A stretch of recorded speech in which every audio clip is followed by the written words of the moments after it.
1.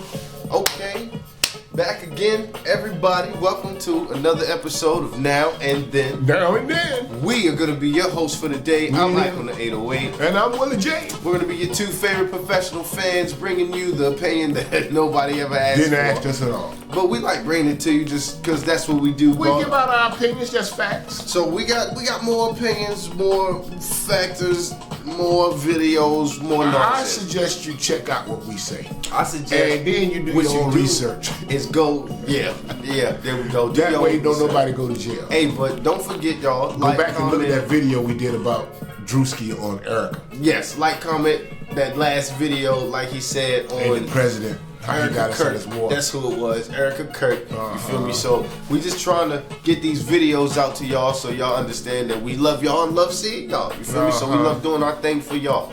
So today, or this episode, pretty much is going to be a quick, well, I don't want to say excerpt, but kind of like an opinionated conversation between me, my man's over here, and we're going to be talking about Cory Holcome. Okay, Cory Holcome. See, Cory Holcome, they own him now for a minute. They own him. They own him. And you know, I don't know what's right and what's wrong in the sense to where all I know is that his comedy is a little interesting. Yeah. I've looked at it myself. I mean, I get it. And he's good at what he does. I always thought that was cool. But man, when you stirring in a hornet's nest, you're gonna stir up some you're gonna piss off some hornets. And some of them gonna come after you. Yeah. That's all. That's just a fact. Bottom line. If y'all played with wasp nests and bee nests like I did when I was a kid, I thought they forget. And you know, you throw something at them and then you run around the house or whatever and play around, and they wait for you to come back. They get you. And they get you. That's what happened to me one time. I didn't know it. I didn't know they could remember that stuff, man. But I found out that that's the one thing I figured out that I found out that memory, and I'm like, no, yeah, man. The little bitty thing can think of some big shit. So they get for you a long time too. Yeah, oh yeah. Not just for no little time either. Yeah, so they got stuff. And so my whole statement, this is what I'm trying to say about the wasp. If you must kill the wasp, kill them all. Yeah, and it's got to be prepared for John Wickham. He said, I'm gonna kill them all, and he did too, boy. Did too, but he also I don't want to talk about it. Okay. It's still a crazy series, and I don't necessarily think that it went the way that it should have. But I love John Wick. Keanu Reeves, keep doing your thing. Love you. All right. So, Cory Holcome. Cory Holcome had some things that was going on. Cory Holcome invited Chris Spencer onto his podcast, 5150, which is Cory Holcome's podcast. He has that. He's the main host, and I believe sometimes he has different co-hosts on, sometimes different folks, sometimes it's the same folks.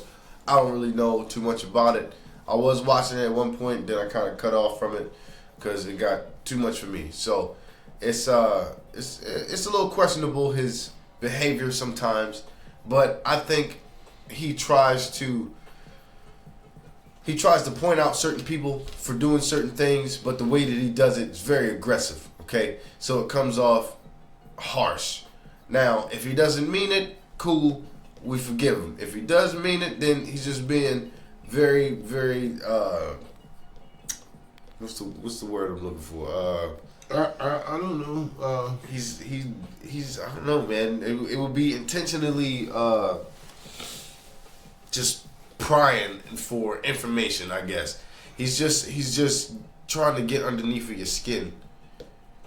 Apparently, do but so much. You know? Apparently, he got under some people's skin. A bunch of them. Because we're gonna show you a clip of what he's talking about. This is the clip of him and Chris Spencer, and he's basically asking Chris Spencer to shed some light on his. I rubbed so many people the wrong way in Hollywood. Chris is going to help me understand some things that I obviously must not see because I don't think I rub people the wrong way. I think honesty rubs people the wrong way. But Chris, can you help me understand why Hollywood people, even though, I mean, we being honest, when I'm out.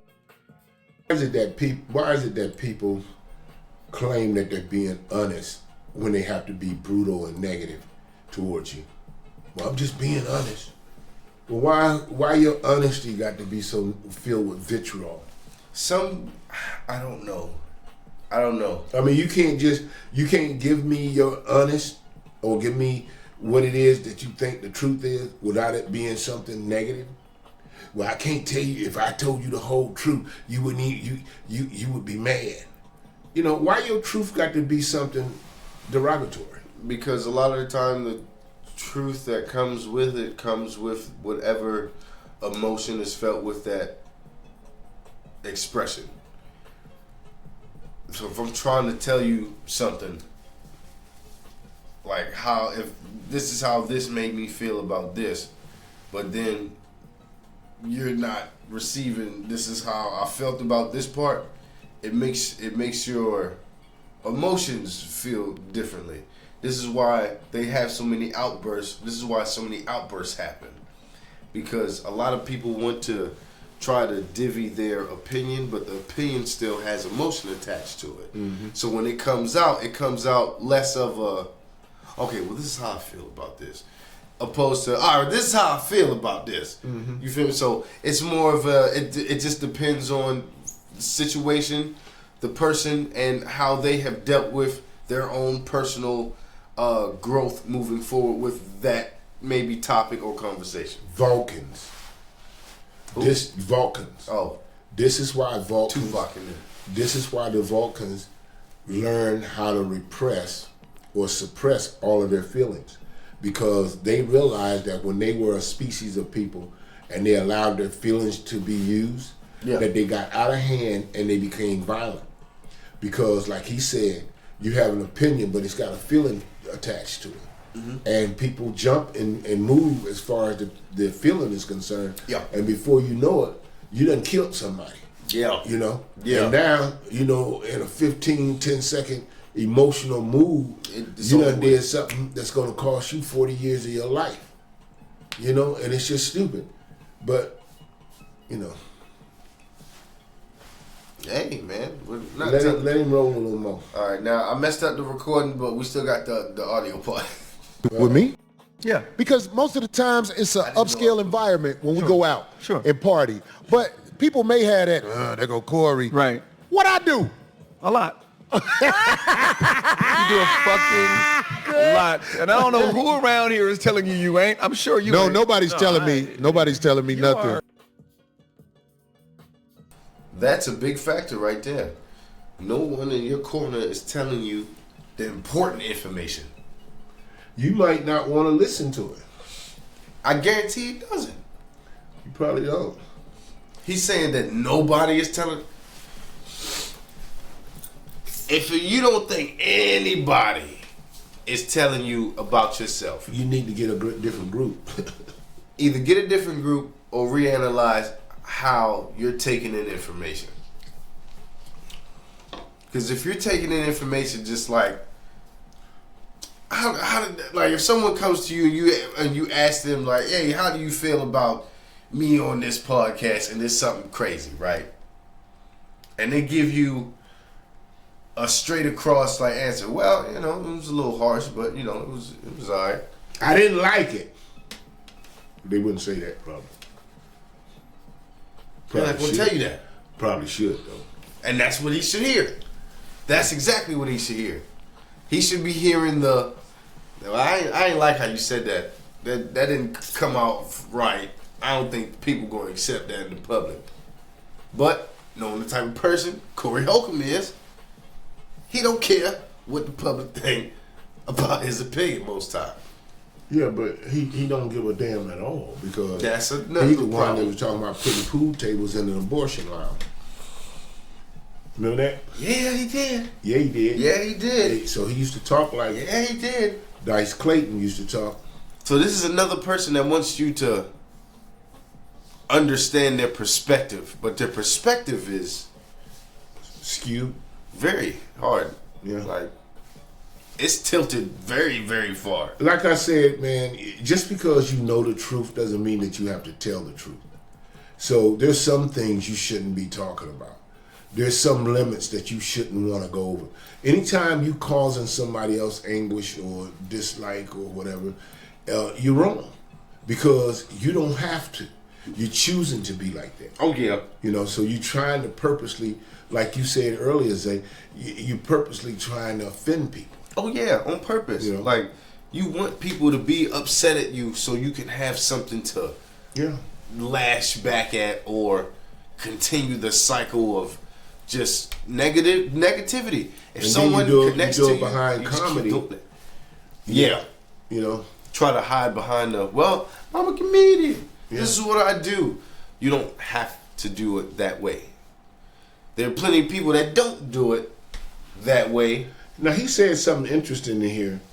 I don't know if he said it already where he was saying when people see him out, that they don't give him a whole bunch of nothing. I think that's this next one. You are mean. You are... well, give me an example.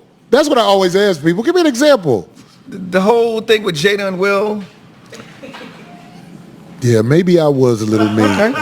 So I started at the top of Hollywood. He did. Can I say, because see, I know Chris, see, ladies and gentlemen, Chris literally knows not see because I don't think I rub people the wrong way. I think honesty rubs people the wrong way. But Chris, can you help me understand why Hollywood people, even though, I mean, we being honest. When I'm out in the street, people don't act funny with me. Yeah. Because most of the times it's an upscale environment when we go out and party. But and they just don't want to create a scene, so that's why they don't approach you. Exactly. That don't mean that they don't want to.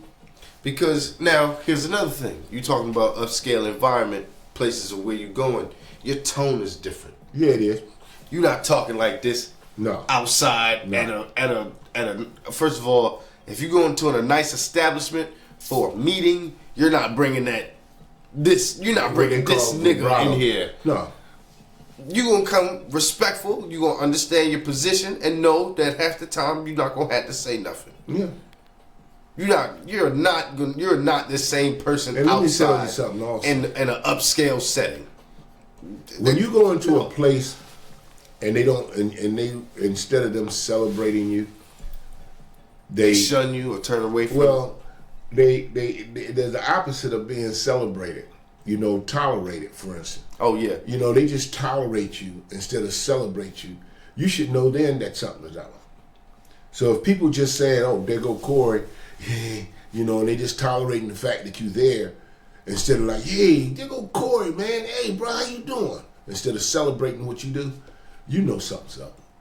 So stop bullshitting yourself because you know. That's the problem. You want to keep hiding behind this. You're just trying to hide behind that shit. Understand. I don't understand why. I don't understand. You understand clearly. You know what's going on. Yeah, because you don't accidentally say what you say. No. They're your jokes. That means you done at least went over them once. So you know what's on this paper. Absolutely. You know what's being said. At some point, you can't just... He's playing victim, okay? Yeah. Somebody came on the show who he knows is going to hold him accountable, and he's like, well, I genuinely don't understand. Okay, well, here's the thing. People have been trying to tell you. You don't want to listen to it their way, so it's going to take for somebody. Now, here's the best part about this. Chris Spencer's tone. Well, see, he respects this guy, so he listens to what he says. Other people that he's talking about, like Jada and Will, he don't respect them at all. No. So he'll say anything about them. Yeah. But this guy here, he looks at this guy however he looks at him, and he upholds him in a high esteem. So he's because that's why he's talking about going to upscale stuff. Now, you say that to say that you're in a place that's different than where you be doing your work, because when you go to your clubs where you do your work, it's not upscale. It's just regular folks that come there. Yeah. But that's who supports you. Yeah. So you don't talk to the right people about the right things. You just be lying, man. Now you can get a bunch of these, but still the environment and the scale of the environment only leaves you to do certain things. Okay, so you stay in that circuit for that, whatever. Yeah. If you were where you're supposed to be as a comedian, and I've seen you for a while, you should be at least mid to high range. Well, see, he was in those positions. Is what he was trying to tell you on another video, and Hollywood started snatching stuff because even like I said, if they tolerating you, these people got ties. They got other people that they know, and they be like, "Yo, man, I ain't wanting to work with this dude, or I don't want him on the same. I don't want him working at the club because it make the club look bad, or whatever." You know, the case may be. They'll find an excuse, and then they'll just come back to him and say, "Hey, man, we're gonna cancel show 6, 7, and 8." And you don't know why. You know that it's a result of this, but you don't know exactly who did it. Yeah, that is true. Because you don't piss people off like Jay-Z and Beyonce. No matter what you think of them, they know a whole lot of people that's willing to do a whole lot of stuff for them. Oh, yeah. And that's before they pay them. Oh, yeah. So I'm just saying, you have to be careful about your enemies. There's a lot of loyalty to them folks before money show up. You got a lot of people there's people out there that love these folks just like people love Trump. Oh yeah. And these people will hurt you over these guys, man. They will. And these are not these are your everyday people. These are your everyday folks. Well, you take just for instance how the guy that shot and killed Charlie Kirk. That guy, he wasn't where you going with that? I'm moving it back to where it was the last time. Okay. I mean, that guy wasn't somebody that was out left field that nobody had ever heard of. This guy had been following stuff and following this guy. You know, listening to him.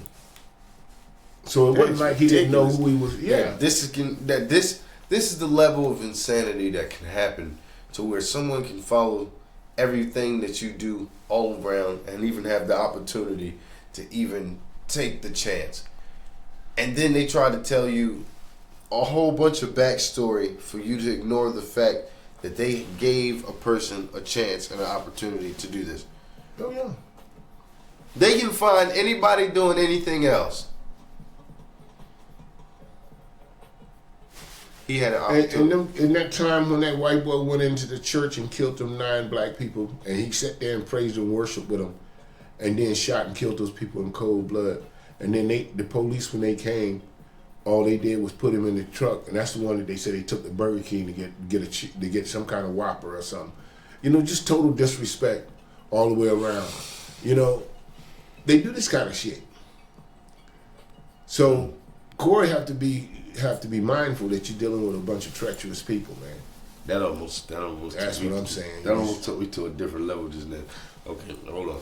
Okay. All right, where we at with it? All right, so back to Brother Holcome.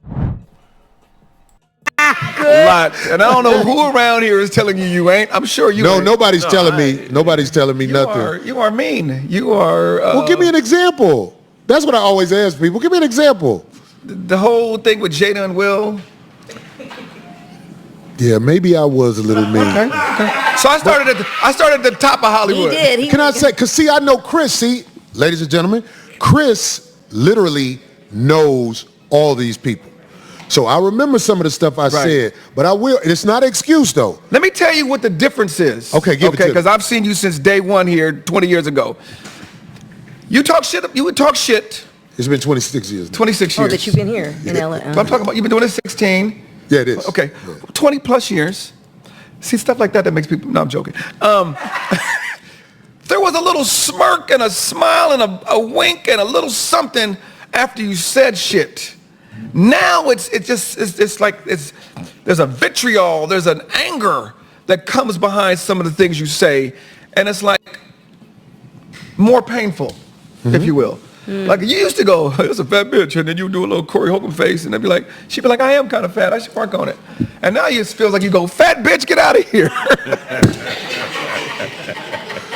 Well, I meant it back then, but you meant it both times. But right. there was a bit of jocularity, some humor towards it. Yeah. You know what I mean? Yeah. You were having fun, and now I'm just going to talk about just everything. I think you could talk to me like this. So I love your honesty. So I think.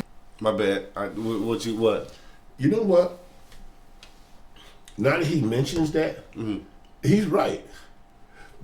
I can remember how I used to feel about Holcome when I used to like Cory Holcome. Yeah, even though he was saying stuff, funny. it was his kind of comedy, but we enjoyed it. We enjoyed what he was trying to do because we understood it. But then like you said, it got to the point to where he just was just shooting straight at people. Yep. You know, and hurting folks. And that's what I'm saying. If what you're doing is destroying, making, and bringing and giving people grief, then you need to stop it. Like you always talk about Nate Jackson, right? Yeah. Nate Jackson has a great narrative to tell you in the beginning. If you don't want no smoke, look away. Look away from me. That's okay? right. If we make eye contact, you keep looking, that lets me know I can fully engage. Mm-hmm. So that allows me to understand who in my audience wants to be a part of the show and who does not. But you also notice they got on wristbands. But there's a thing, but people are paying attention to these things. This is something that people should have in their show. So what I'm saying is, when he tells them, look, you got that wristband on, that lets me know you full access. Yeah. They need to have more of these guidelines for people. So, well, shit.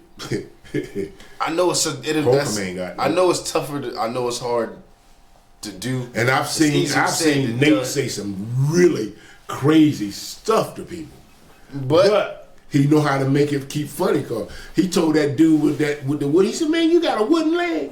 He said, "Throw that shit up here for a minute." And the nigga, and he said, "Man, anybody else in here get a kick out of this?" And he started swinging his shoe. I mean, he had a good time, and he didn't make the guy feel little by doing that. Mm-hmm. The guy understood. He made me part of his joke, you know, and everybody's laughing because of how he set the joke up. If you can make fun of the disability and not him being disabled. When he told that lady about multiple sclerosis, oh my goodness, he said, "Well, how come you got multiple ones?" He said, "Why you didn't just stop at the first one?" And when she first thought about it, she said, "Oh yeah, that's right, that's funny," and you know, and you took it like that. Because he be messing with women with big brass boy. But it's like telling people about. It's easy. It's an easier delivery. Yeah. It's way easier to give somebody a smile, some jokes, and have a little jab in there, opposed to no. Yeah. No. I'm just gonna ask you about Lavelle. Oh. Why Lavelle said he lost weight? He said because he was watching a nature show. Oh. He said he was looking at them. Was it a buffalo or was it an elk? No, it was a buffalo. It was a buffalo. I think it was a buffalo beefalo. Yeah, water buffalo. And he said that damn thing came out. Or bison or something. I think it was either one. Yeah, it was buffalo. And he said it came out and they said that he was like 600. No, he said it was 600 pounds. Oh yeah, he said I weighed 550. He said I'm only 50 pounds off from being a buffalo. He said, "Oh no," he said, "I gotta change that." But that was imagine that is crazy. See, even something like that though.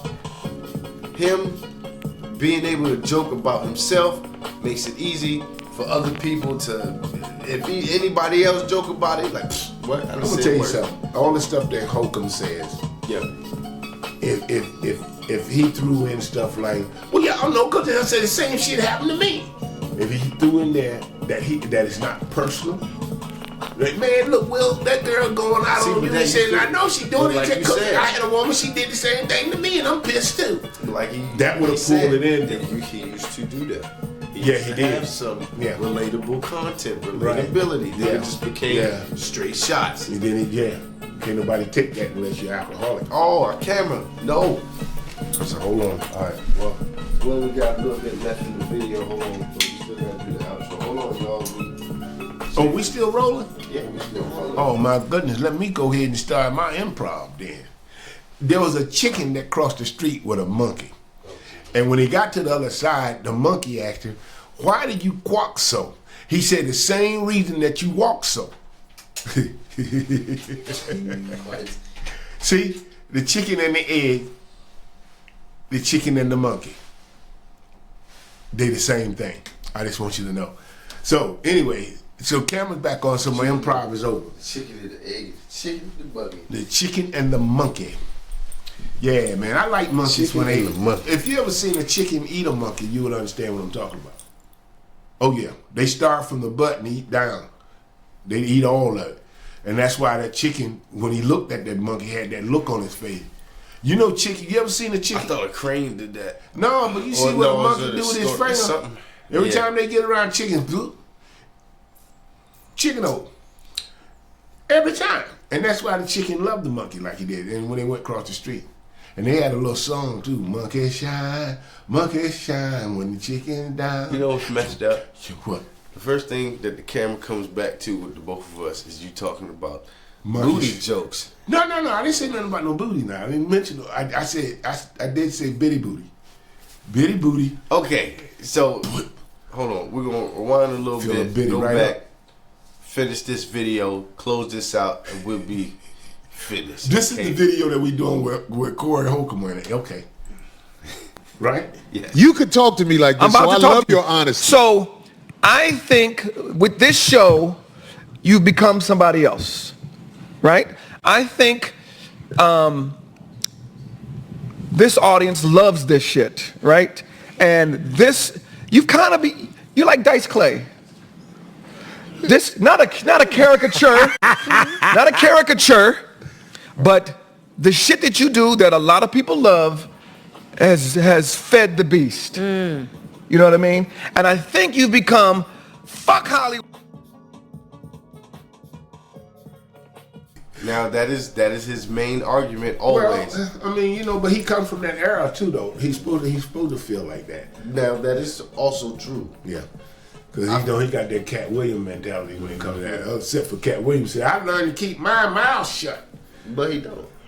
Well, he say what he's supposed to say. You know, other stuff he be Say like, what he's supposed to say. well, Say what he's supposed to say. He say what he ain't supposed to say, and he say it on stage. Well, that's true. But he did come back and apologize for the Michael Jackson. He had to. He had he to was because he hard felt on bad. He felt bad about it. Yeah, and plus people was talking to him like, man, you messing with a treasury. That's Michael. Boy, that's Michael leave that Jackson. alone. You messing with a treasury. That's Michael Jackson. Right he's off limits. Okay, you got other people like Oprah. You can go at Oprah. But here's the thing that I was Until going to Oprah say. come out, then Oprah be like, you gonna stop that Here's shit? the thing on I was me? going to say. You kiss Oprah in the mouth. Shush. So I can finish. So we can finish the video. Okay, go ahead. My bad. Okay. The community that he has built is built around toxicity. Okay. It's a whole toxic community now. Oh yeah. So now that whenever he talks about something bad, that's going to jump out there first. Yeah. So that's what's going to grab him, clicks, Yeah. all that views or whatever, right? Yeah. People only come and stay for the crap. You feel me? Like they always stay for the extra stuff, right? Yeah. If you go back to old Cory Holcome, you lose all this new audience, all this new viewership, all of this, right? Yeah. But you don't understand the new engine you're building, that's what he told him. The beast that he's building. Yeah. So you feeding the You beast. have no idea the people that love to feed into the negativity.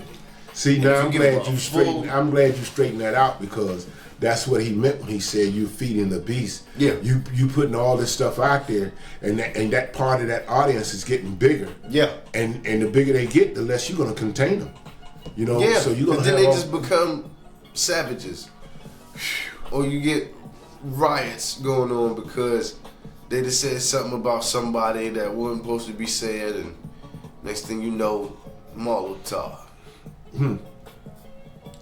Yeah, man. Getting bold, some people, I imagine. Yo, that's. But see, it depends, because I mean, you know, I don't feel like that, but I'm sure some people do. I mean, less thinkers, or however you want to look at it, people that look at things differently than I do, I put it like that.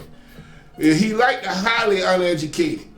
Man, but the way they've been doing people, the truth that's been coming out from, I guess, other It's people. all fake news. Well, allegedly.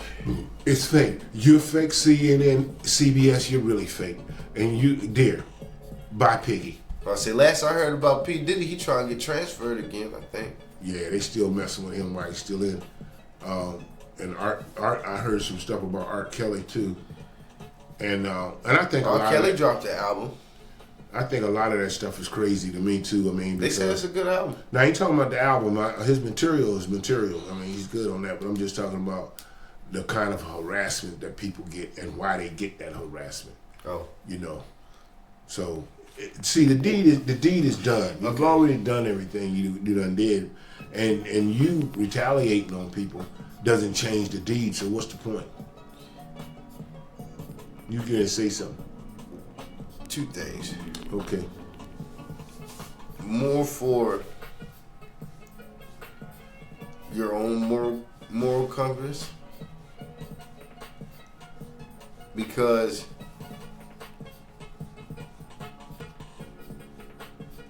if I know that's what's going on in your house, okay. If I know you in there with 10 fingers and every one of them got a man attached to the end of it, that's a little. It's a little. I don't want to just be shaking your hand. Yeah, but brother, you know, boy, then you need to stop shaking people's hands and talking, you know, to people. Oh, I don't. I just, you know, because I'm gonna say, man, stretch your elbow out and bump some elbows because you might catch something even there. But man, with what people touching now, you just can't do what you used to do. You know. You know that song say, lick them down and pat them down, all that. You do that now, you catch something that'll kill you. You better run around and jump around and get out the way. That's what you better do. Ain't no more expressing yourself. Yeah, you know. I'm just trying to tell you, man. Hey, y'all, don't forget, like, comment, subscribe. And ring that bell. Click the bell, be notified. Share this video. Don't forget, and let's try to get up to last 200, y'all. Go watch the last couple videos. Yeah, the one we did on Erica Kirk and Drewski. And the one we did on Trump and the war. Yeah. And it was both really good videos. I won't lie, they were. I think this one was pretty decent too, yeah. I think the first two probably were our better ones because we always have something more. Now, you know, we've been doing this for a while. We keep forgetting. We just look like bums. No, not really, because we do look good. The point that I'm trying to make is we're getting good at this stuff, man. So y'all come on in and sit down and rest a while. We ain't gonna hurt you. Just don't reach in my pockets. Oh, all right, y'all. You reach in mine. I sold all my pockets up. Shit. All right, so y'all. You can't reach if you want. Peace.